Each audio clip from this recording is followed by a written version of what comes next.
En ek glo in my hart dat hy is opgewonde om jou vanmôre net in jou spasie te kom raak leef. Dat hy homself net vanmôre weer in jou bekend sal maak. En dalk miskien vanmôre net vir jou sal sê, ek is met jou. Ek is by jou. Ek is so ongelooflik lief vir jou.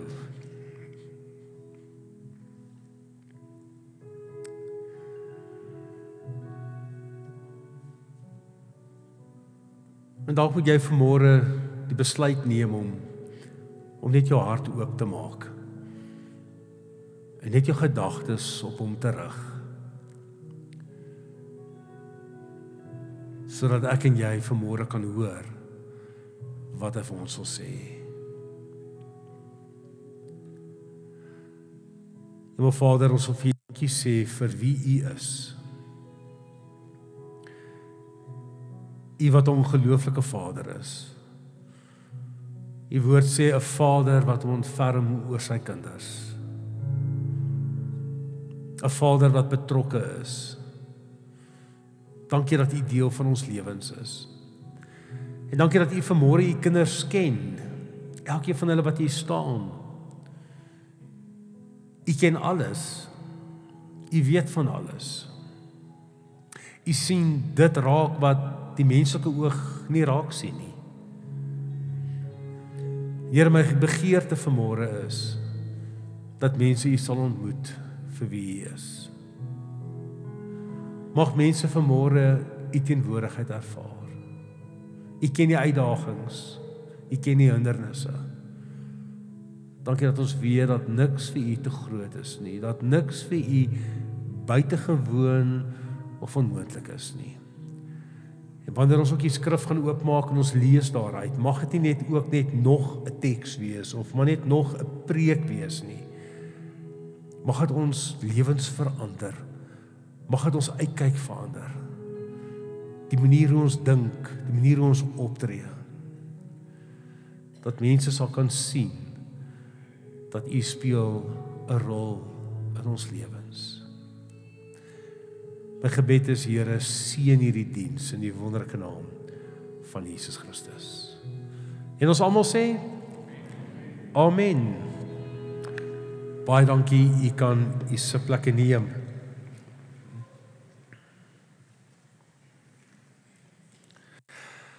Dan sê, wat 'n voorreg om vanmôre weer bymekaar te kan wees. En my magties is dit nie die vice president van Teach Every Nation wat vanmôre saam met ons is nie. Stefan, julle en julle gesin, ons is so bly dat julle vanmôre saam met ons kuier. Kom ons gee ons 'n lekker hande klap. Want dis volgende Sondag dan gaan hulle maar weer verplig wees om van Randburg af hiernatoe te ry. Dis wel lekker om julle saam met ons hier te kan hê. Nou ja, het lyk my ons het so goed kerk gehou verlede week dat ouens het hulle kwota bereik vir die maand, is dit nie? Het lyk my so.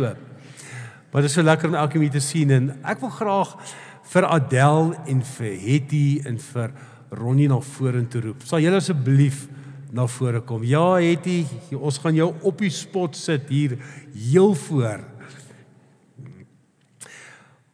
Ons wil vir mense dankie sê wat betrokke is en deel is en saam droom. En van die begin af het Adel gesê dat wanneer ons hierdie gebou gaan inwy, dan wil hulle graag vir ons die blomme doen. My mapsticks, ek sien die boersmaals is ook hier vanmôre. Baie welkom aan julle ook. En Fanny, Marien, julle is ook hier. Vriende van ons. Nee, julle gaan moet bo-op staan. Ek is baie jammer. Ons wil vir julle baie dankie sê. Kyk hierdie pragtige blomme. Ons het soveel komplimente gekry en hulle het besluit uit hulle eie uit. Hulle is nie vernoot hier by ons nie. Hulle wil graag dit vir ons doen. En hulle het met soveel passie en oorgawe en met soveel liefde kom doen. En ons wil vir julle sê baie dankie. Het jy Adel, Ronnie, hulle het jou dalk misbruik, maar as dit nie vir jou was nie, het dit ook nie gebeur nie. Maar dankie vir julle hart en julle liefde, julle omgee en dit is vir ons regtig baie spesiaal. Okay, en daar net so ietsie kleins net om dankie te sê. Dankie. Dankie. Ronnie, dankie vir jou. En ook dankie. Dankie julle. Dankie. Daar's hy, kom julle nog 'n laaste hande klap. En dan is my voorreg om vir ag, is so lekker om vir te sê dokter. 'n Goeie ou vriend van my wat vanmôre saam met ons hier is, Neil en Martie, dat jy asseblief na vore sal kom. Nou, toe ons hierdie projek begin het ek en Neil gepraat en hy het belang gesê, nee. Hoe nou, ek ken jou glad nie as iemand wat skaam is nie, jy kan maar hier reg voor by my kom staan. Ekskuus?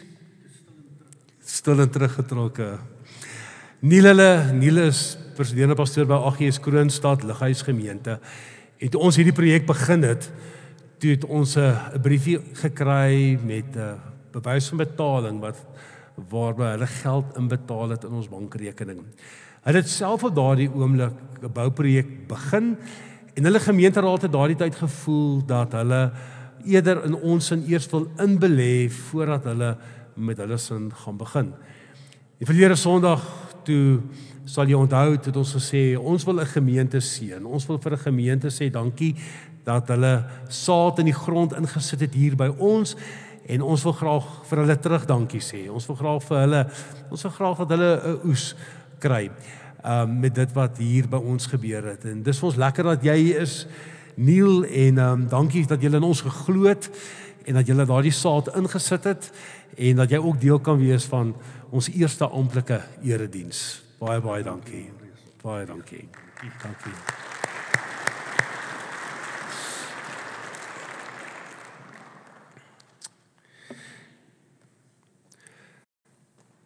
Dis hy. Ek wil graag as jy jou Bybel by jou het, kan jy oopmaak by Handelinge hoofstuk 2. Ons gaan daar 'n paar verse saam lees. Ons gaan nie al die verse saam lees nie, maar ons gaan 'n klompie verse saam lees. En toe ek nou besig is met voorbereiding, toe wonder ek nou, wat is in my hart, wat gaan ek preek? En ek blaai so na Handelinge 2 toe en ek sien die eerste preek van Petrus. En ek dink by myself, sy eerste preek, ek dink dit sal gepas wees om ook by ons geleentheid die eerste preek te preek wat Petrus gepreek het die dag van Pinkster. En dis tog wie ons DNA is. Dis tog wie ons is. En daarom is dit vir my goed om ons net 'n bietjie stil staan by hierdie paar gedagtes om net weer terug te gaan na ons kernwaardes toe van wie ons is. Dis waar ons begin het. Dit is die fondasie waarop die kerk gebou is. En so baie maklik dink ek kan ons van dit vergeet. So baie keer dink ek kan ons net aangaan en aan sekere dinge dink wat belangrik is, maar dis die kernwaardes. En dis waartoe ons as gelowiges en ek dink ook in Hebreë, ook in Hebreë heentoe heeltyd moet teruggaan om te sê, wat is ons rede? Hoekom ons hier? Wat is die opdrag wat die Here graag wil hê ek en jy moet leef? Nou kom ons lees 'n paar verse saam daar in Handelinge hoofstuk 2. Israeliete, luister na hierdie woorde. God het Jesus, dis vers 22, jammer. Dit sal dan wees van, net seker maak, jammer. Ja. Israeliete, luister na hierdie woorde. God het Jesus van Nasaret aan julle bekend gestel deur die kragtige dade, die wonders en die tekens wat God hom by julle laat doen het. Daarvan weet julle self. God het besluit om dit vooruit bepaal om hom aan julle uit te lewer en julle het hom deur heidene aan die kruis laat spyker en hom doodgemaak. Maar God het hom van smarte van die dood verlos en hom uit die dood laat opstaan. Dit was immers vir die dood onmoontlik om hom gevange te hou. Vers 32, God het hierdie Jesus uit die dood laat opstaan. Daarvan is ons almal getuies. Hy is verhoog aan die regterhand van God en hy het die Heilige Gees wat beloof is van die Vader ontvang en uitgestort. Dit is wat julle nou sien en hoor. Die hele Israel moet nou vas en seker weet, God het hierdie Jesus, wat julle gekruisig het, Here en Christus gemaak. Vers 37. By die aanhoor hiervan is die mense diep getref en het hulle vir Petrus en die ander apostels gevra, wat moet ons doen, broers? Toe antwoord Petrus hulle, bekeer julle en laat elkeen van julle gedoop word in die naam van Jesus Christus, en God sal julle sondes vergewe, en julle sal die Heilige Gees as gawe ontvang.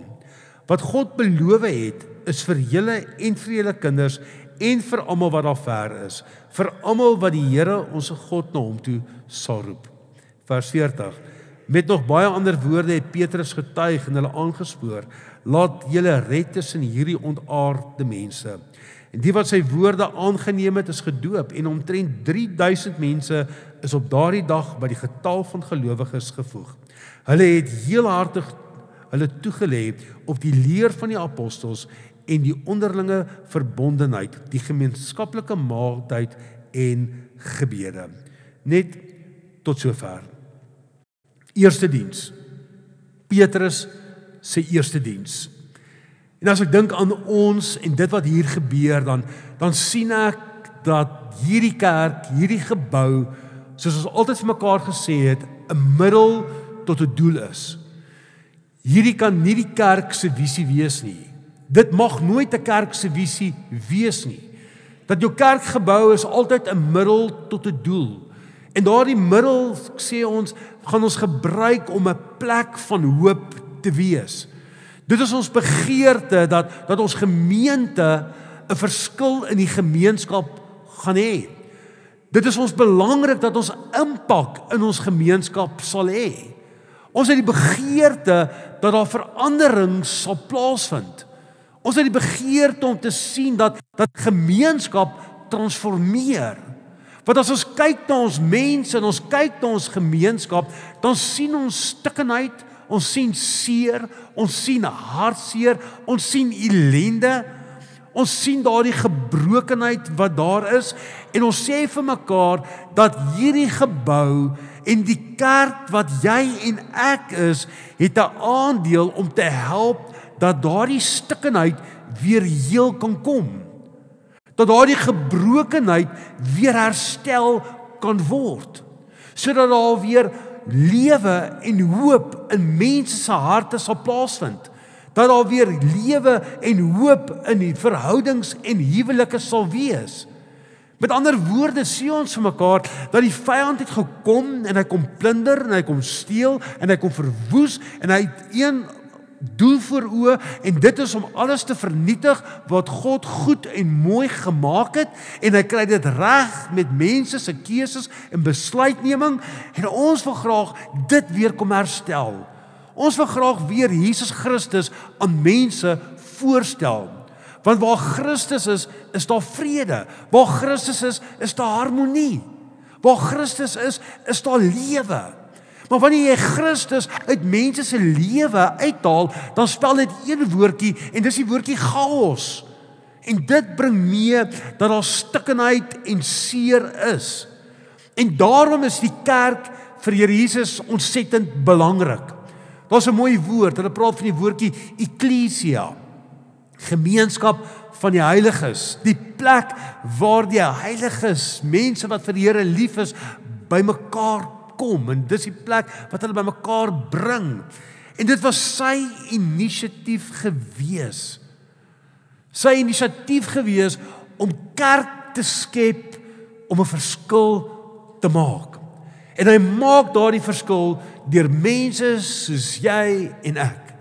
Hy maak 'n verskil om jou en vir my te gebruik. Ons te gebruik wat nie perfek is nie. Ons te gebruik wat nie alles reg en goed en op die nommer doen nie. Ons wat ook daai toets dop deur die week. Ons wat ook ongeduldig raak. Maar hy kies jou, hy kies vir my om te sê, ek het jou nodig om 'n verskil in 'n gemeenskap te gemaak. Jy sien, Petrus, en so rukkie terug het ons oor hom gepraat, 'n rowwe diamant, wat nie filters het nie, Wat sê wat hy wil sê, wat doen wat hy wil doen. Wat Jesus verloon. En tog kom die Here en hy sê vir Petrus, Petrus, ek wil jou gebruik om my kerk te bou. Petrus, ek wil jou gebruik om hierdie dit wat jy beleef het na die wêreld toe te neem. Ek wil hê jy moet 'n instrument wees in dit wat gaan kom. En daarom as die Here vir Petrus kan gebruik, hoeveel te meer gaan hy nie vir jou en vir my ook wil gebruik nie. Ek dink baie van ons sit hier en wonder, maar wat kan die Here met my tog doen? Ek dink die vraag is eerder, het jy jouself al oopgestel dat die Here deur jou kan werk? Maar daardie oggend, nie spesifieke oggend wat ons gelees het daar iets buitengewoons in Jerusalem gebeur. Dis amper soos jy ry op die snelweg en jy's betyds vir jou afspraak. En soos wat jy ry, kom jy agter die verkeer hoop al hoe meer op en dan die volgende oomblik dan staan jy. En jy was in tyd gewees, alles was reg gewees. Jy het vroeg genoeg klaargemaak, jy het genoeg tyd gegee, jy sou betyds by jou bestemming aangekom het, maar nou sit jy. En so ver in die pad af, dan sien jy, daar's dalk ligte, blou ligte, rooi ligte, geel ligte. En soos wat jy nader ry, sien jy maar die ongelukstoneel is nie meer daar nie. Hulle is net besig om die pad skoon te maak, maar die verkeer vloei nie. Hoekom? Want almal ry stadiger om wat te doen? Om te kyk wat het gebeur. Want daar iets buitengewoons gebeur. So almal slek af en kyk of hulle kan uitmaak wat moontlik hier gebeur het. En so sien ons in Jerusalem daardie dag daar iets buitengewoons gebeur. Die disippels is almal in die boefretrek. Hulle wag. Die Here het gesê, gaan wag daar in die boefretrek. En dan ewe skielik, dan gebeur die buitengewone. Daar is 'n aardbewing. Daar's vuur. Ewe skielik hoor die mense dat hierdie apostels in vreemde tale praat. Die bystanders wonder, wat gaan aan? Hoe is dit moontlik? Hulle hoor dan selfs hulle eie taal. En van die ander buitestanders sê, daar's 'n rede daarvoor, en dit kan net wees dat hierdie mense dalk moontlik dronk is. En dan staan Petrus op, en hy bring konteks. En dan sien ek hierdie man opstaan, en hy sien dat dis buitengewoon vir klomp mense, en hy gaan met hulle verduidelik, wat is besig om te gebeur. En hy staan op, en die woord sê dit ook mooi, hy sê vol van die Heilige Gees, hy staan op, en hy praat, en hy spreek die kerk toe, en daar vind die eerste preek plaas, en die effek daarvan was 3000 mense word bygevoeg tot die kerk. 3000 mense.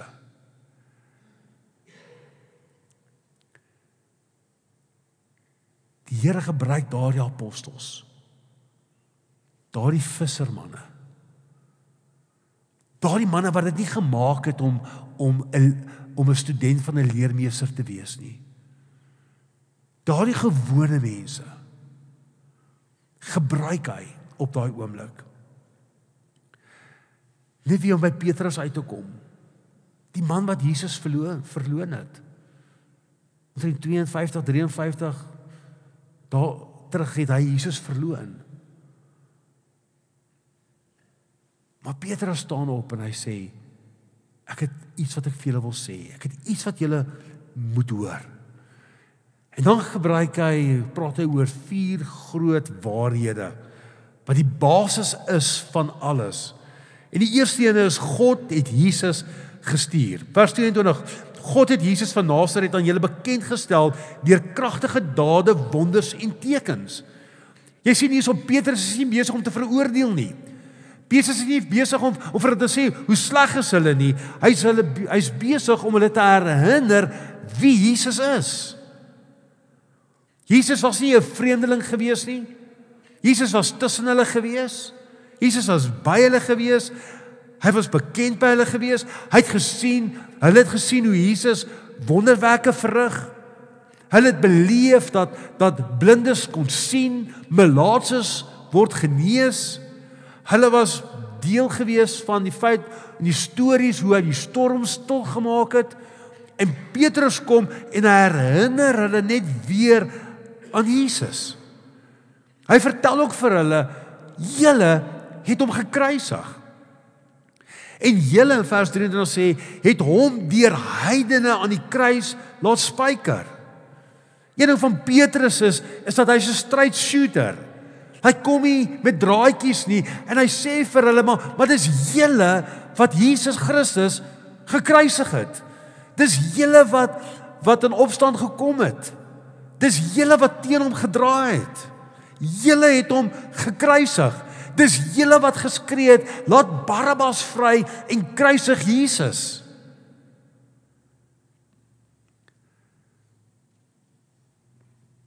Maar die derde punt is, maar Jesus is deur God opgewek uit die dood uit. Vers 24, maar God het hom van die smarte van die dood verlos en hom uit die dood laat opstaan. En Petrus verkondig hier die kern van die evangelie van Jesus Christus het opgestaan. Die opstanding van Christus het beteken dat Jesus kom doen dit waarvoor hy sy lewe vir ons kom gee het. Dis die kern van die evangelie. En Petrus getuig daarvan. Hy sê maar, ek het selfs ook met Jesus te doen gehad. Ek het te doen gehad met die opgestane Christus. En as jy gaan kyk in die konteks, dan sal jy sien dat Jesus in omtrent ten minste op 10-11 geleenthede aan mense verskyn. Maar ons het 'n rukkie terug gepraat dat die oomblik toe Jesus vir Petrus weer sien op die boot en Petrus klaar gemaak het met, wil ek amper sê, met bediening en Jesus gaan roep hom, het sy lewe verander. En Petrus sê, ek is 'n getuie daarvan dat Jesus uit die dood uit opgestaan het. Jy kan met my met alles stry en jy kan dalk stry met wat ek dink en wat ek sê, maar ek vertel jou nou dat ek het Jesus gesien. Die opgestane Christus het ek gesien. En daar's klomp mense wat saam met my kan getuig. Dan die laaste een is, hy praat oor en hy vertel vir ons dat die Heilige Gees vir jou en vir my gestuur is. Vers 33 sê, hy is verhoog aan die regterhand van God en hy het die Heilige Gees uitgestort. Die groot vraag is, wat doen ons? Het jy Petrus en daardie skare mense kyk, en dit was 'n klomp mense gewees, toe daar iets in hulle harte gebeur.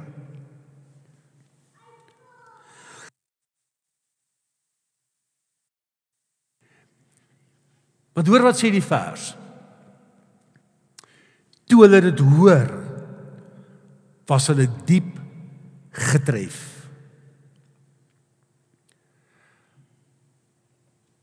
Iets het gebeur. Dis amper asof die penny gedrop het. Amper dat hulle besef, maar dit is so. Dit is ons wat Christus, die werklike, die ware Messias, gekruisig het. Tot iets in hulle harte gebeur toe hulle dit hoor. En hulle vra toe vir Petrus, maar wat moet ons nou doen? Wat staan ons nou te doen?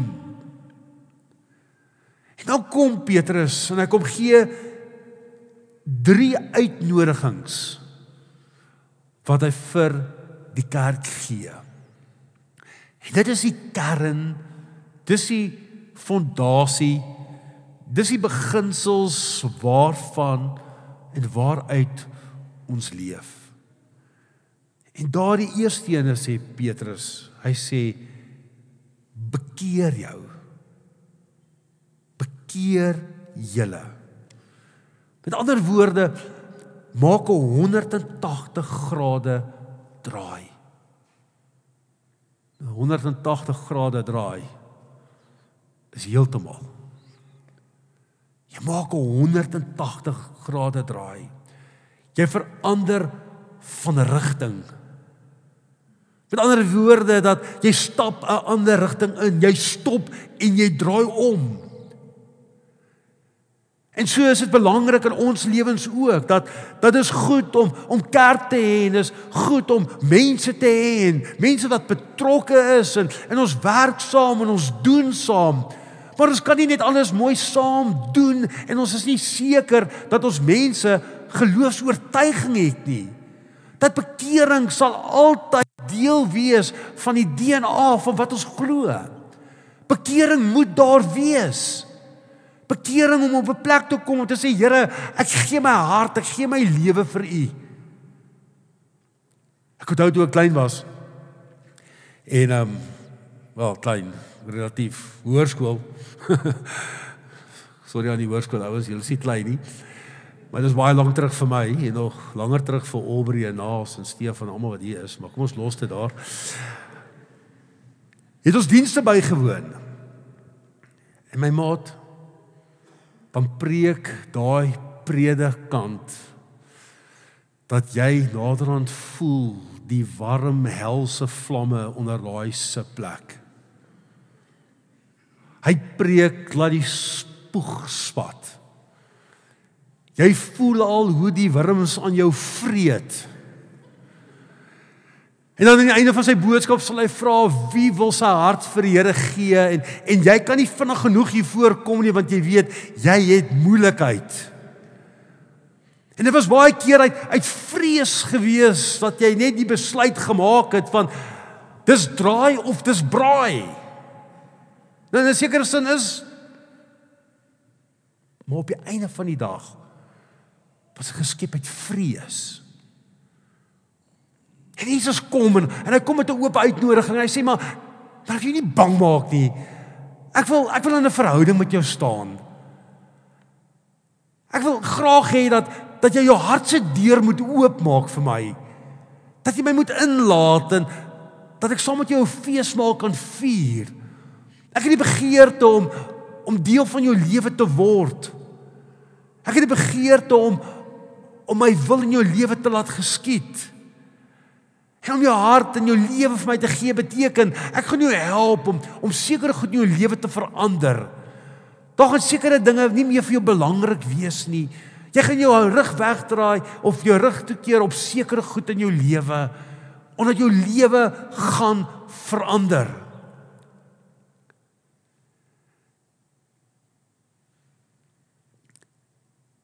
Dis waaroor die lewe gaan.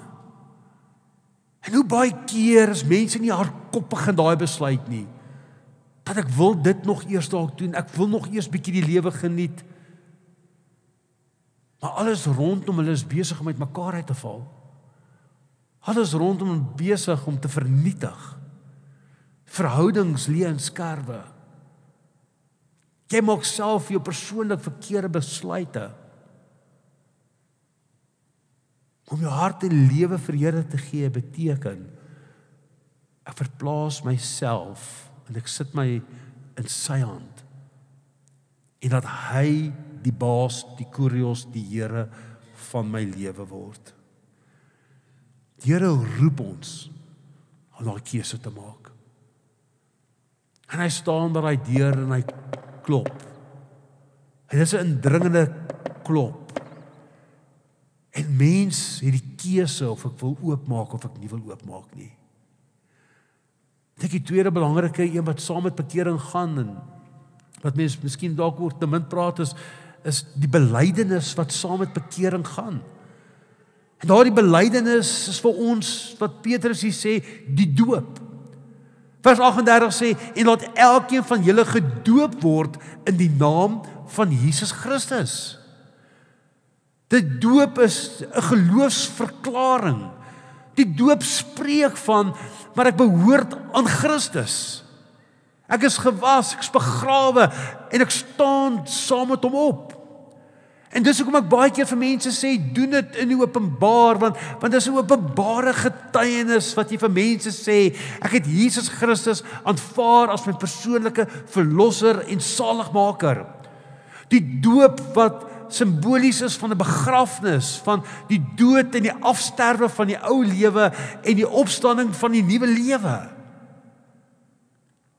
Romeine 6:4 sê, deur die doop is ons dus saam met hom in die dood begrawe, sodat net soos Christus deur die magtige heerlikheid van die Vader uit die dood opgewek is, ook ons so 'n nuwe lewe kan lei. Dis wat die doop vertel. Dis wat die doop sê. Dis hoekom ons groot doop is mense wat tot 'n keuse gekom het. Mense wat 'n besluit geneem het. Daarom bekering en doop loop hand aan hand saam met mekaar. Jy kan dit nie van mekaar afskei nie. Jy kan dit nie, dit loop nie, dis nie apart nie, dit is saam, maar dis 'n bekentenis, dis 'n publieke, kyk maar die Engelse woord sê, dis 'n public statement wat jy maak. Van die doop spreek van die verlede. Dit spreek van wat gebeur het. 'n Ou lewe wat ek aflê. Dit spreek van die hede om te sê, maar ek leef op hierdie oomblik vir hom. Dis my keuse, dis die besluit wat ek gemaak het en hier staan ek vandag. Die doop spreek ook van die toekoms. Die doop beteken nie dat jy uit daardie doopwater uitklim en jy's 'n volmaakte persoon nie. Maar dit spreek van ek werk om hierdie slegte gewoontes van my af los te kry. Ek werk en ek doen alles in my vermoë om nader aan Christus te kom. Ek doen alles in my vermoë om te groei soos wat hy graag wil hê ons moet groei. Dat ek sy stem in my lewe kan hoor, dat ek sensitief kan wees wanneer hy met my praat. Paulus sê dit mooi, is om meer te word soos Jesus. Tree vir tree, om hom te volg, om hom te dien, om hom te erken in jou lewe. En dan kom ons by die laaste ene wat sê, wat eintlik die belofte is. So eintlik vra hulle vir Petrus, wat moet ons doen? En Petrus gee hulle 2 opdragte vir 'n belofte. Die eerste opdrag was gewees, bekeer jouself. Die tweede opdrag was gewees, doop jouself. En dan praat hy van 'n belofte wat ons sal ontvang. En daardie belofte is die Heilige Gees. In vers 38 sê, en julle sal die Heilige Gees as gawe ontvang. Kom ek lees gou daai vers vir jou. Bekeer julle en laat elkeen van julle gedoop word in die naam van Jesus Christus. En God sal julle sondes vergewe en julle sal die Heilige Gees as gawe ontvang. Klomp gedeeltes in die woord lees ons van die belofte wat gaan kom. Die belofte wat ook vir ons bestem is. Jy sal onthou dat in die Ou Testament was dit nie die konings, priesters en die profete wat die voorreg gehad het dat die Heilige Gees in hulle lewens gewoon het. En hier kom Jesus en hy sê, dis nie meer die konings, priesters en profete nie, dis almal. En Petrus sê, dit is die belofte wat ons ontvang, dat ons almal hierdie belofte as die gawe van die Heilige Gees in ons lewens kan ontvang. Hy's daar vir elke gelowige. Dat wanneer jy jou hart en jou lewe vir die Here gee, dan kom woon sy Gees in jou. En sy funksie is om jou te leer. Johannes 14 is Jesus aan die woord. Hy sê, en wanneer die Vader in my naam die voorspraak, die Heilige Gees stuur, sal hy julle alles leer en julle herinner aan alles wat ek vir julle gesê het. Hy sal jou kom leer. Hy sal jou kom bevestig. Hy sal saam met jou daardie pad stap. Hy sal jou ook kom krag gee. Handelinge 1:8 sê, maar julle sal krag ontvang wanneer die Heilige Gees vir julle kom. En julle sal my getuies wees in Jerusalem, sowel as in die hele Judea en in Samaria en tot in die uithoeke van die wêreld. Sê julle sal krag ontvang. Dynamis. Jy sien, dis wat aan ons beloof is. Dis wat aan ons gegee is. Ek dink daardie krag moet ons ook verstaan. Is 'n krag wat kragtig is. Dis 'n krag wat verander. Dis 'n krag wat mense kan verander. Dis 'n krag wat jou en vir my bystaan en toerus in ons daaglikse lewe. En die Here praat en Paulus praat ook van gawes wat die Here vir ons gee. Hy rus ons toe. Hy rus jou toe. Hy rus my toe. Gawes wat hy vir ons gee wat vir ons kan help. Jy sien in die sekere dogmatiese skole word daar verwys na streepteologie.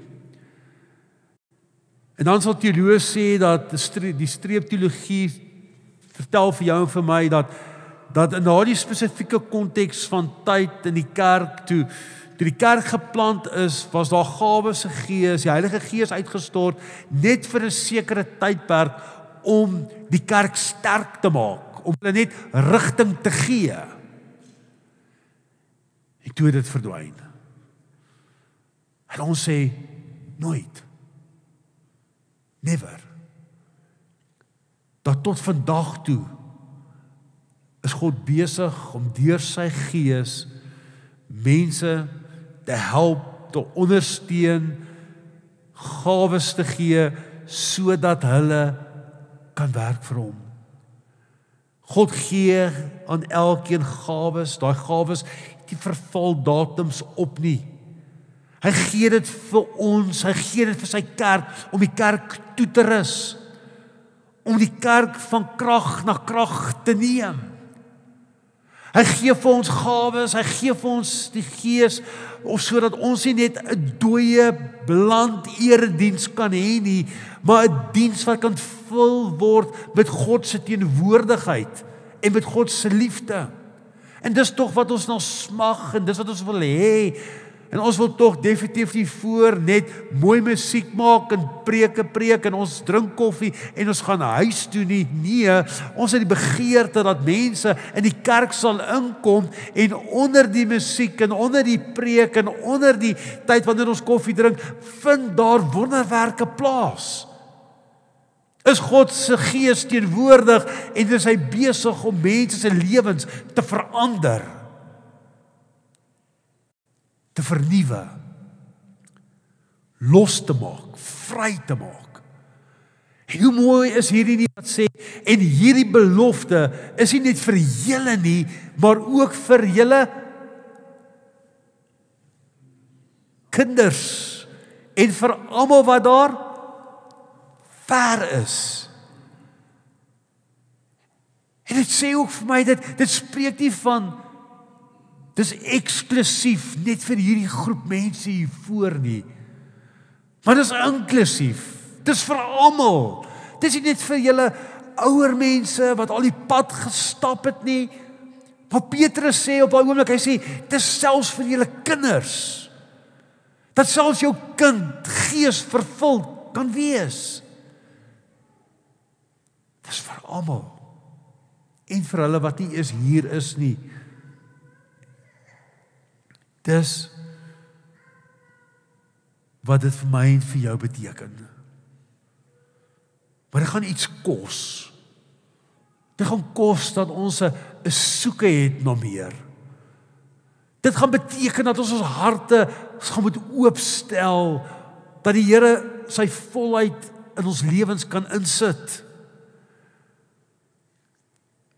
Dit gaan beteken dat ek en jy ons gedagtes gaan moet rig op dit wat reg is, dit wat goed is, dit wat daarbo is. Dat ons hele ingesteldheid moet wees, maar ek leef nie vir myself nie, maar ek leef vir hom wat soveel groter as ek is. Ek leef nie net om eendag af te tree en my pensioen te geniet en te sterf nie, maar ek leef om 'n vol lewe te hê totdat ek sterf.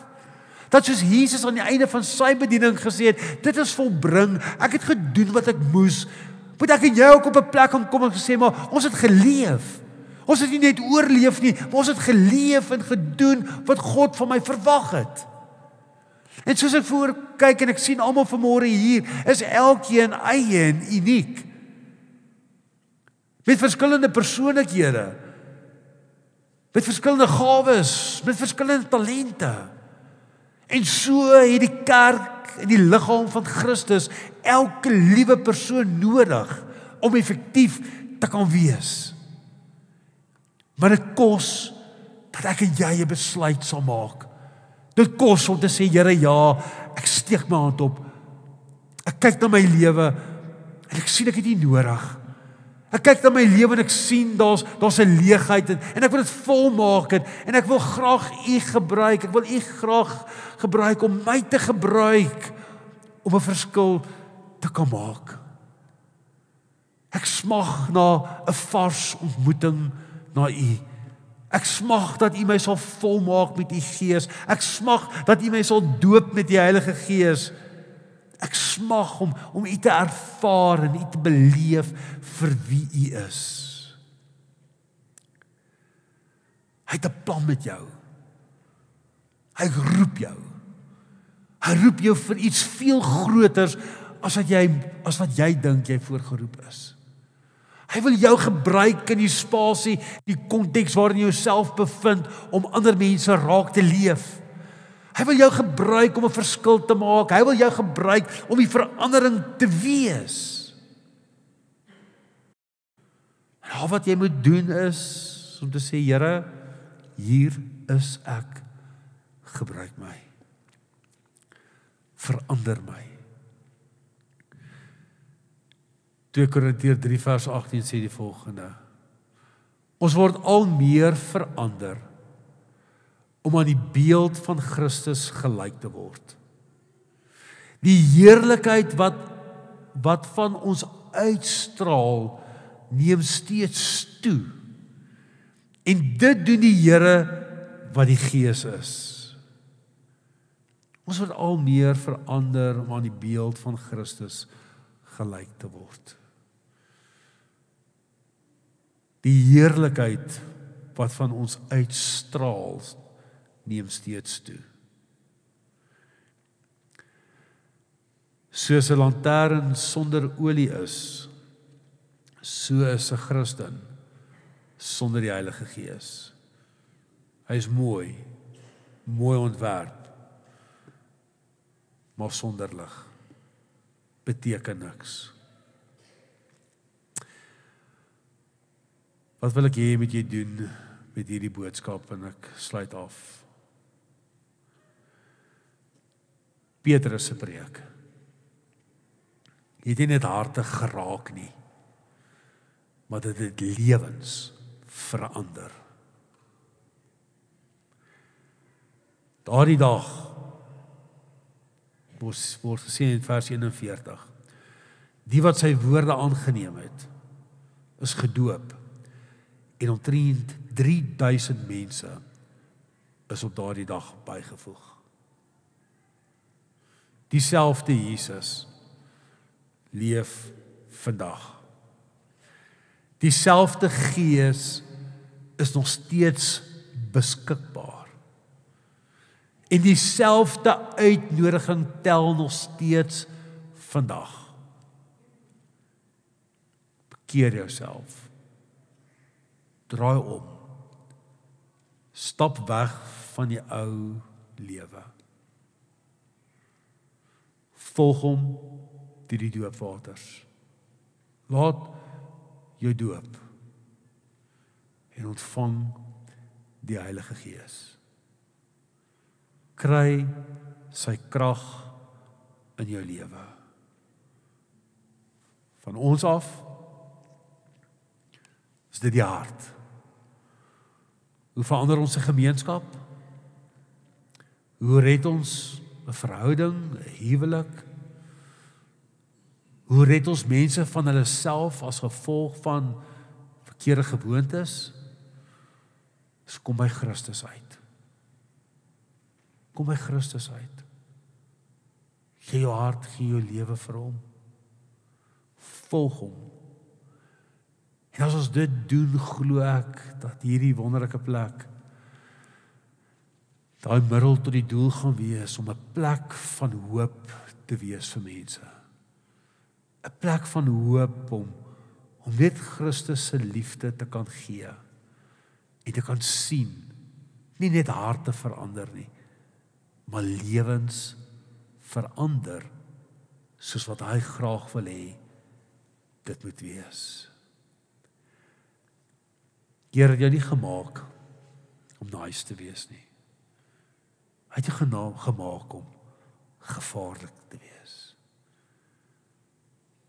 Hy het jou gemaak om daardie grondgebied te gaan terugneem by die vyand gesteel het. By die vyand van ons beroof het. Hy het ons gemaak om te heers en te leef, sodat sy koninkryk op aarde gevestig kan word. Net daar waar jy sit, kom ons sluit die oë en dan bid ons saam.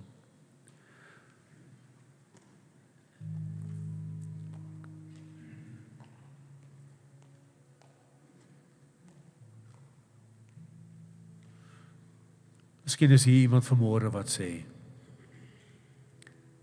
is tyd dat ek 'n besluit moet neem in my lewe. Dit kan nie so aangaan nie. Ek het nodig om 180 grade draai te maak.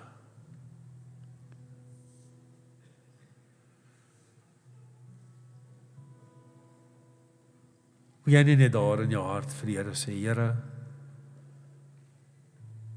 ek maak U koning van my lewe. Dankie dat U vir my sondes gesterf het.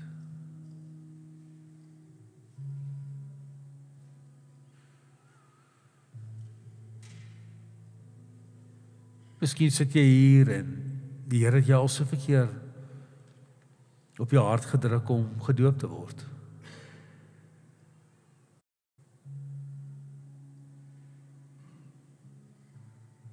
Wil jy nie ook tot gehoorsaamheid toe beweeg nie?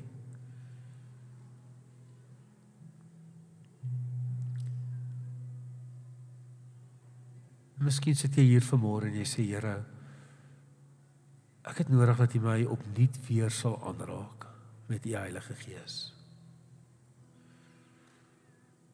Daar was ook tye in my lewe gewees wat ek die teenwoordigheid so ervaar het, dat ek so naby aan U was, dat ek sulke mooi oomblikke in U teenwoordigheid gehad het. En nou is dit weg. Gelukkig weet ons, die Here verander nooit nie. En dat jy miskien sal sê, Here, ek gee my lewe weer opnuut vir U. En maak my vol van U Heilige Gees.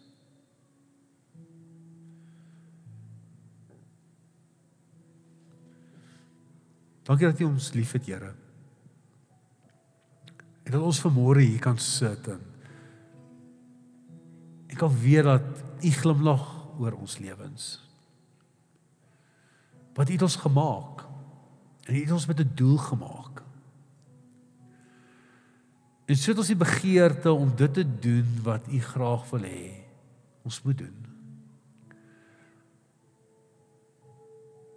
En dit wat ons aandag aftrek, dit wat ons weghou van U af, Here, ons draai weg daarvan. En my gebed is, Here, dat U elke persoon in hierdie kerkgebou sal bewus maak van wie U is. En hulle sal weet dat U leef. En elke dag is vir U 'n geleentheid om deur ons te werk. En dat ons onsself beskikbaar sal stel as 'n instrument in U hand. U is 'n wonderlike God. U is by magte om enigiets te kan doen. Hier afgelope naweek het ons soveel keer gesê, daar's niks wat vir U onmoontlik is nie. Alles is vir U moontlik. En soveel te meer wil U ons gebruik om die buitengewone te kan doen. My gebed is, Here, seën elkeen in die wonderlike naam van Jesus Christus. Ons eer U daarvoor in Jesus naam.